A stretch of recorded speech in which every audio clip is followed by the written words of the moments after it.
जय लक्ष्मी माता, जय लक्ष्मी माता, जय भव्य लक्ष्मी माता। आज हम लक्ष्मी माता की कथा करने जा रहे हैं। प्लीज़ शेयर करना, सब्सक्राइब करना। जय लक्ष्मी माता, जय लक्ष्मी माता, जय लक्ष्मी माता, जय लक्ष्मी माता।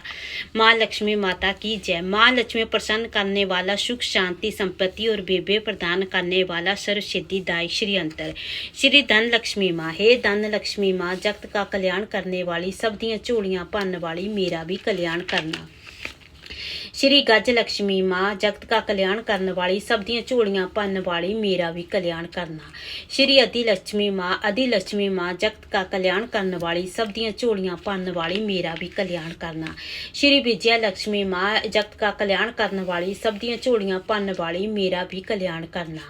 श्री ऐश्वर्य लक्ष्मी माँ, जगत का कल्याण करने वाली, सब दियाँ झोलियाँ भरने वाली, मेरा भी कल्याण करना। श्री वीर लक्ष्मी माँ, जगत का कल्याण करने वाली, सब दियाँ झोलियाँ भरने वाली, मेरा भी कल्याण करना। श्री धन्या लक्ष्मी माँ, जगत का कल्याण करने वाली, सब दियाँ झोलियाँ भरने वाली, मेरा भी कल्याण करना। श्री संतान लक्ष्मी माँ, जगत का कल्याण करने वाली, सब दियाँ झोलियाँ भरने वाली, मेरा भी कल्याण करना। कथा प्रारंभ करने से पहले की विधि। श्री यंत्र को सामने रखकर श्री यंत्र को नमस्कार करें। इस पुस्तक में श्री यंत्र की फोटो छापी गई है। तत्पश्चात लक्ष्मी जी के 8 स्वरूपों को प्रणाम करें। श्री धन लक्ष्मी माँ, श्री गज लक्ष्मी माँ, श्री आदि लक्ष्मी माँ, श्री विजय लक्ष्मी माँ, श्री ऐश्वर्य लक्ष्मी माँ, श्री वीर लक्ष्मी माँ, श्री धन्या लक्ष्मी माँ, श्री संतान लक्ष्मी माँ। बाद में नीचे दी के लक्ष्मी सतुन का पाठ करें। भूषण की पूजा करते समय निम्न श्लोक का उच्चारण करें। या रक्ता भुजवासिनी विलासिनी चंडासी तेजस्वनी, या रक्ता रद्री शिवरा हरि सखी श्री मलोदहानी, या रत्ना कुंड पुष्पकर्ता विष्णु सर्व्या गहनी, आ माँ मातु मनोरमा भगवती लक्ष्मी पद्मावती।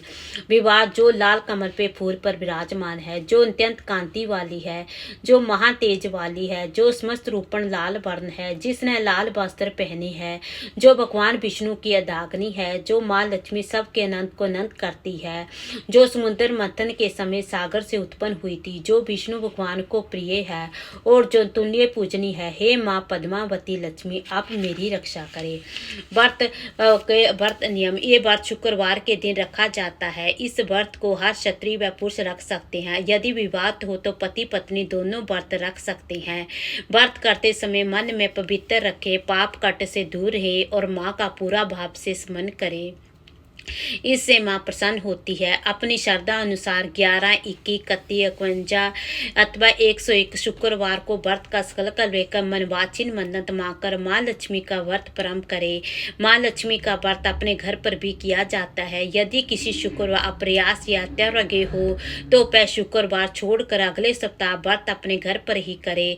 रजपुतला नारियों को वह शुक्रवार छोड़ देना चाहिए। उपवास रखते वक्त दिन में मात्र एक बार भोजन करे।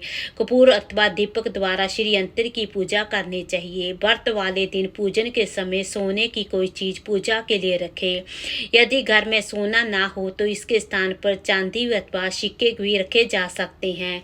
कुल व्रतों की संख्या उतनी है जिनका रम में संकल्प लिया था। अंतिम शुक्रवार को विधि पूर्वक दापन के लिए 7 कन्या को भोजन करवाकर जिसमें खीर वशी हो, श्रद्धा को दक्षिणा दे तथा बेबे लक्ष्मी व्रत कथा की 11, 21, 31, 51, 101 अधिक पुस्तकें अपने आस पड़ोस मित्र संबंधियों में बांटनी चाहिए। व्रत करने की विधि। प्रांत काल सोच निवृत्त से निवृत्त हो धुले हुए वस्त्र धारण करे तथा किसी आसन पर पूर्व दिशा की ओर मुंह करके बैठे और व्रत करने का संकल्प ले। एक लकड़ी की चौकी पर लाल रंग का कपड़ा बिछावे, उसके ऊपर चावल की छोटी सी डेरी बना, उस पर पानी से भरे तांबे की छोटी गड़बी कलश रखे, उस पर सोने चांदी का कोई भूषण रखे और घी का दीपक व अगरबत्ती जलाकर गुलाब के फूलों से ओम भगवती लक्ष्मी नमः कहते हुए पूजन करे। श्री यंत्र और माँ की 8 स्वरूपों को प्रणाम करा कथा पढ़े। कथा की समाप्ति पर आरती, लक्ष्मी जी की कथा तथा 40 आदि का पाठ करना चाहिए। माँ का खीर, गुड़, शक्कर या निवेद्य भोग लगाकर उपस्थित लोगों में बांटना चाहिए। जय माँ बेबे लक्ष्मी व्रत कथा आरंभ। जय माँ बेबे लक्ष्मी माता। प्राचीन समय की बात है, एक बड़ा शहर था। इस शहर में बहुत बड़ी संख्या में लोग रहते थे। देश में दूर काल रात कोने कोने में रोजगार की तलाश में आए लोग जब इस शहर में आते हैं तो उनके पास कुछ भी नहीं होता। उस समय उनकी पहली इच्छा रहती है कि उनके किसी तरह रोटी मिल जाए। रोजगार मिल जाने पर मेहनत मजदूरी से अपने बच्चों का पालन पोषण करते थे और भगवान के गुण गाते थे। यूं तो मनुष्य की इच्छा की कोई सीमा नहीं होती, चाहे व्यक्ति अमीर हो या गरीब, इच्छाएं सदैव बनी रहती है। तृष्णा और जीना शुरू में यही सोचता है कि तो जो समय की रोटी मिल जाए, प्रभु की पै सबसे बड़ी कृपा हो। इसी के लिए पै मंदिरों में जाता है, तीर्थ यात्रा करता है। जब उन्हें 2 समय की रोटी मिलने लगती है तो उनके मन में कुछ और विचार उठने लगते हैं, जैसे उनकी आमदन बढ़े, उनके पास धन हो, रहने के लिए अच्छा मकान हो, पहनने के लिए अच्छे कपड़े हो, सवारी के लिए अपना वाहन हो। भोजन मिलने के पश्चात उनकी लालसा और बढ़ने लगती है। किसी ने ठीक ही कहा है, भूख की तो एक सीमा है जिसे रोटी से पूरा कर लिया जाता है, परंतु तृष्णा का कोई अंत नहीं। मनुष्य जीवन का भी एक सीमा है। लाखों करोड़ों के सपने, सुख शांति और मौज मस्ती की आशाओं की लालसा करने वाला इंसान पे भूल जाता है कि पे रास्ता उसे मृत्यु की ओर लिए जा रहा है। अगर हम देखें तो पता चलता है कि मनुष्य का जीवन इतना बड़ा नहीं है जिस पर हम कार्य का इतना बड़ा बोझ लाद लेते हैं। हम काम, क्रोध, लोभ, मोह, अहंकार में फंसकर उस परमात्मा, उस परम शक्ति को भी भूल जाते हैं जो ब्रह्मांड का आधार है, जिसने इस संसार को जन्म दिया है, तो जीवन देता है, मृत्यु देता है। कलयुग में तो ऐसा ही होता है। पाप बढ़ता जाता है और आवश्यकता गहरी होना शुरू हो जाती हैं। धर्म व्यापार बन जाता है, इसमें अधर्मी खूब फलते फूलते हैं। ऐसी ही कुछ परिस्थिति इस शहर की थी। इस बड़े शहर में तो धर्म कम और अधर्म ज्यादा था। इसी शहर के एक मोहल्ले में श्रीता और सुरेश पति पत्नी के रूम में रहते थे। उनका छोटा सा घर था। घर के नाम पर मात्र एक कमरा था। उसी में रसोई, उसी में सोना, उसी में खाना पीना यही था उनका घर। सुरेश किसी फैक्ट्री में नौकरी करता था। श्रीता घर का सारा काम काज करती थी। उसने अपने छोटे से घर को भी इतना साफ सुथरा सजा रखा था कि मोहल्ले की औरतें भी अक्सर कहती थी, घर की सफाई रखना तो हमारी श्रीता बहन से सीखे। इस बात को श्रीता भी जानती थी कि इस शहर में अच्छे लोग कम और बुरे लोग अधिक है। उसी की पड़ोस में कुछ औरतें ऐसी थी जो दिन भर एक दूसरे की बुराइयां किया करती थी। दूसरों के घरों में जाकर इधर उधर की बातें बनाना तो उनका सबसे पहला काम था। अपने घर को भले ही उनका कोई खबर ना हो, मगर पूरी कॉलोनी की खबर तो उनके पास ऐसे रहती जैसे प्रभु ने उन्हें कॉलोनी की डायरी लिखने का काम सौंप रखा है। श्रीता को उनकी बातें पसंद नहीं थी। पहले तो उसे घर के काम काज से ही समय नहीं मिल पाता था, दूसरा पति की सेवा करना उसका धर्म था। वह सदैव पति की लंबी आयु और उन्नति के लिए ईश्वर की उपासना करती। कॉलोनी की चुगलखोर औरतों को श्रीता की अच्छी आदतें कैसे पसंद आती। वह सब कहने लगी कि श्रीता में बड़ा घमंड है, जो किसी से बात करना पसंद नहीं करती। शायद इसीलिए कि वह बड़ी सुंदर है, उसे अपनी सुंदरता पर बड़ा गर्व है। उसे वह नहीं पता कि जिस कॉलोनी में रहते हैं वहाँ सबसे प्रेम मिलजुल कर रहना चाहिए। यदि वह भी किसी के पास दुख सुख बांटने नहीं जाएगी तो कल इसके पास कौन आएगा। इन सब की बड़ी बहन मीरा थी, जो पूरी कॉलोनी की अपनी उंगलियों पर नचाती थी। बहन मीरा ने अपनी एक कीर्तन मंडली बना रखी है, जो घर घर में जाकर कीर्तन करती थी। दूसरी ओर श्रीता को ऐसी औरतें बिल्कुल पसंद नहीं थी, जो कीर्तन भजन करते समय एक दूसरे की बुराइयां करती थी। उसकी इस आदत के कारण श्रीता ने कई बार उनको टोकते हुए कह दिया, बहन मीरा, यूं तो आपका नाम मीरा है, मगर मैं आपसे विनतीपूर्वक हाथ जोड़कर विनती करती हूँ कि पूजा या कीर्तन करते समय किसी की बुराई मत किया करो। किसी की बुराई करने से तो अच्छा है आप उस समय अपना मन परमात्मा में लगाए, जिससे आपका जीवन सफल हो और आप पाप से बच सकें।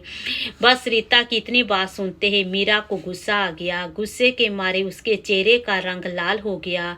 वह बोली, ओ कल की लड़की, क्या तू मुझे बताएगी मुझे क्या करना है? अभी शहर में आए 2 साल हुए, हम शहर वालों को अकल सिखाने लगी। सरिता ने कहा, देखो बहन, मैं परमात्मा की भक्ति और श्रद्धा में निश्चय मन से पूरा विश्वास रखती हूँ।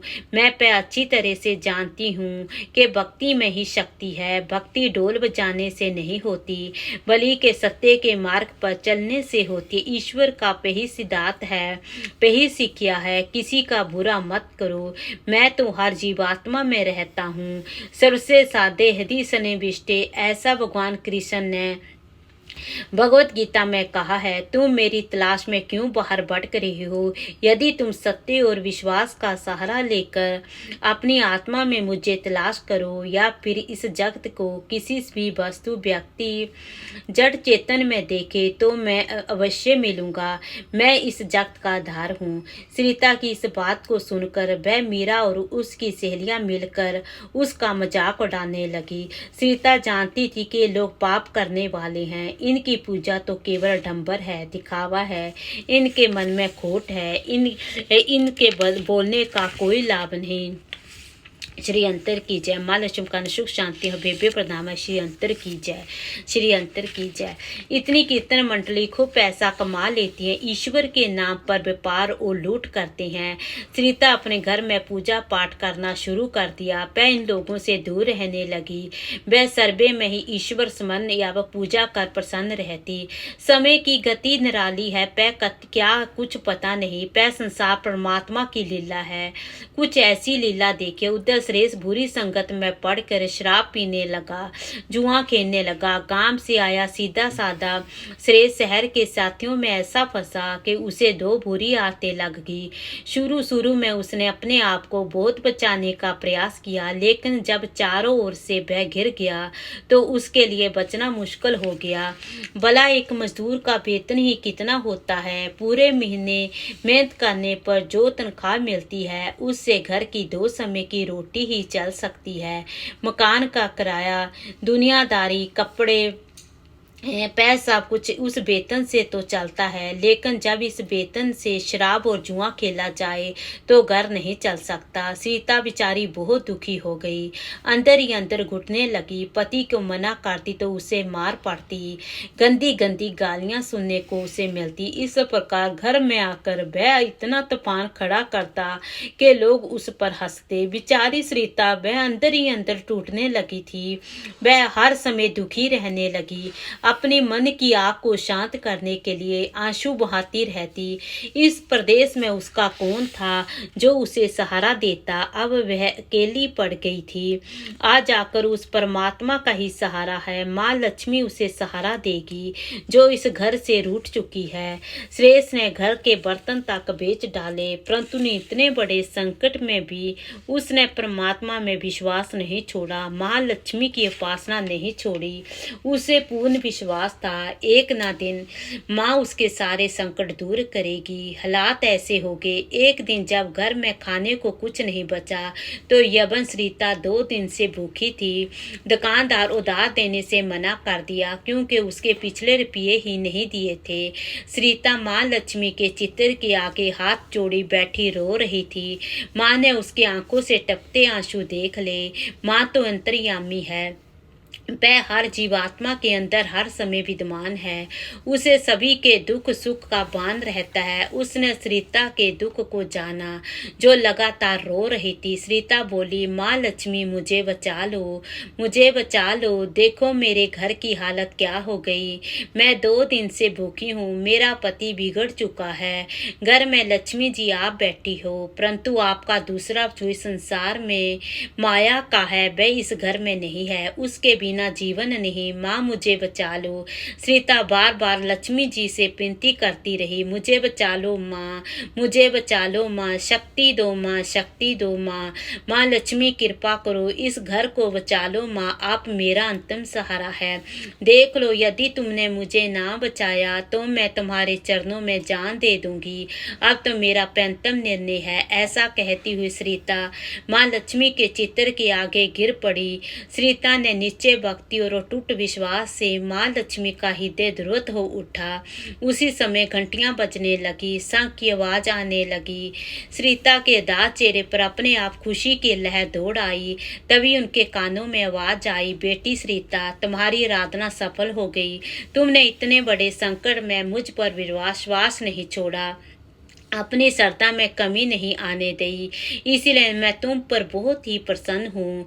माँ ने सरिता की एक तो पतिव्रत धर्म में पूरी उतरी, अपने पति की सेवा में कोई कमी नहीं रखी। दूसरा, तूने मुझ पर विश्वास नहीं छोड़ा। वह सब तेरी अग्नि परीक्षा थी जिससे तू खरी उतरी। अपने आपसे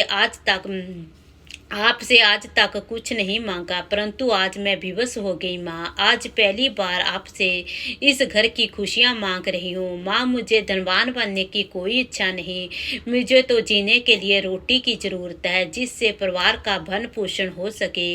मेरे बिगड़े हुए पति को सुधार दो माँ। माँ बोली, जाओ बेटी, अपने को संभालो, मैं तुम्हारी मनोकामना पूरी करती हूँ। अब उठो, अपने घर के द्वार खोलो। देखियो, परमात्मा में अटूट आस्था निश्चित रूप से सभी कष्ट दूर करती है। विपत्तियां तभी तक रहती है जब तक व्यक्ति परम शक्ति से दूर रहता है। सरिता के अंदर ना जाने कहां से अपार शक्ति आ गई। वह माँ लक्ष्मी के चरणों से उठकर अपने घर के द्वार की ओर गई तो सामने एक तिलकधारी ब्राह्मण को खड़ा पाया। वह बोला, बेटी सरिता, जय माँ लक्ष्मी जी बोलो। सरिता ने पूरी शक्ति से कहा, जय माँ लक्ष्मी। देखो बेटी, माँ मैं लक्ष्मी जी के मंदिर का पुजारी हूँ। माँ के आशीर्वाद से पै 2 बोरी आटा और साथ में दालें और घी पै सब खाने की सामग्री आपके घर पहुँचाने के मुझे आदेश हुए हैं। आप धन्य हैं महाराज, आप धन्य हैं। माँ लक्ष्मी के पुजारी होने के नाते मैं आपके चरणों को छूती हूँ महाराज जी, और आपसे पह प्रार्थना करती हूँ कि मुझे इस संकट से निकालने का उपाय भी बताओ। सुनो पुत्री, इस माया रूप संसार में सुख प्राप्त करने के लिए अपने मन को शुद्ध और आत्मा को पवित्र रखना पड़ता है। माया लक्ष्मी जी की तिजोरियों में बंद रखने वाले पापी होते हैं। यदि तुम अपने मन की शांति और घर गृहस्थी चलाने के लिए लक्ष्मी जी के व्रत प्राप्त करना चाहती हो तो माँ बेबे लक्ष्मी जी का व्रत करो। इस व्रत को करने से आपकी हर मनोकामना पूरी होएगी, तुम्हारे सारे संकट दूर हो जाएंगे। सरिता ने निवेदन करते हुए कहा, पंजारी जी, मुझे इस व्रत की विधि तो बता दो। मैं तो माँ की उपासना बचपन से कर रही हूँ, किंतु व्रत की विधि मुझे आज तक नहीं मालूम। लक्ष्मी जी का व्रत बहुत सरल है, इसे बेबे लक्ष्मी व्रत कहा जाता है। जो प्राणी सच्चे मन से इस व्रत को कर लेता है उसकी मनोकामना पूर्ण हो जाती है, उसे हर प्रकार की सुख संपत्ति प्राप्त होती है। जो लोग इस व्रत को विधि पूर्वक नहीं करते उन्हें कोई फल नहीं मिलता, बल्कि के वे अपने मन की शांति खो बैठते हैं। शुक्रवार माता का दिन है, यूं तो सभी दिन उसी के हैं, परंतु इस दिन का विशेष महत्व है। माँ लक्ष्मी जी का व्रत शुक्रवार को रखना चाहिए। सुबह उठकर नहा धोकर साफ सुथरे कपड़े पहनकर दिन भर माँ का पूजन करे। हर समय मुंह से वही शब्द निकाले, जय माँ लक्ष्मी, जय माँ लक्ष्मी। जब सायंकाल हो तो उस समय पूर्व दिशा की ओर मुंह करके आसन पर बैठे और माँ लक्ष्मी जी की मूर्ति या चित्र किसी ऊंचे स्थान पर रखे। उसके आगे चावलों की ढेरी लगाए। एक खुली प्लेट में सोने के जेवर रखे। यदि सोने के जेवर ना हो तो चांदी से भी काम चलेगा। माँ लक्ष्मी जी के चरणों में सुर्ख लाल फूल अर्पण करके धूप के साथ देसी घी की जोत जलाएं। जैसे कि पहले बताया गया है, माँ लक्ष्मी के अनेक रूप है, परंतु इन सब का दास श्री अंतर है। जो माँ के वक्त श्री अंतर के दर्शन कर लेते हैं, समझ लो उन्होंने माँ के हर रूप के दर्शन कर लिए। इसलिए माँ के पूजन के समय श्री यंत्र को मत बोलो। पूजा के समय सबसे पहले कटोरी में रखे जेवर को हल्दी का टीका लगाकर 5 बार बोलो, जय माँ बेबे लक्ष्मी, जय माँ बेबे लक्ष्मी, जय माँ बेबे लक्ष्मी, जय माँ बेबे लक्ष्मी, जय माँ बेबे लक्ष्मी। हमारी खाली झोली भर दो माँ, हमारी खाली झोली भर दो माँ, हमारी खाली झोली भर दो माँ, हमारी खाली झोली भर दो माँ, खाली झोली भर दो माँ, हमारी खाली झोली भर दो माँ। इसके बाद घी, आटे और चीनी को भूनकर बनाया गया पंजीरी का प्रसाद, जिसमें केले के टुकड़े काटे हो, माँ लक्ष्मी की आरती करके उस प्रसाद को लोगों में बांट दो। बांटते समय भी आपकी वाणी में माता लक्ष्मी की जय जरूर रहनी चाहिए। इस व्रत को लगातार 21 या 51 शुक्रवार रखे जा सकते हैं। सूर्यास्त होने के पश्चात माँ की उपासना करके जब प्रसाद बांट ले तो आप भी भोजन ग्रहण कर सकते हैं। माँ के आगे पड़े चावलों को उठाकर पंछियों को डाल दें। ध्यान दे के व्रत रखने वाले हर भक्त के लिए पै जरूरी है कि वह भी श्री बेबे लक्ष्मी व्रत कथा का पाठ मन लगाकर करे और लोगों को भी कथा सुनाए। इससे और अधिक पुण्य मिलता है। दूसरी बात पै है कि जब वर्ष पूर्ण हो रहे हो अर्थात 21 या 51 व्रत रखे तो उस दिन 7 छोटी बच्चियों को घर पर बुलाकर उन्हें मनपसंद भोजन खिलाए। फिर कन्या को चांदी का अथवा गिल्ट का 1-1 रुपया सिक्का दान करे।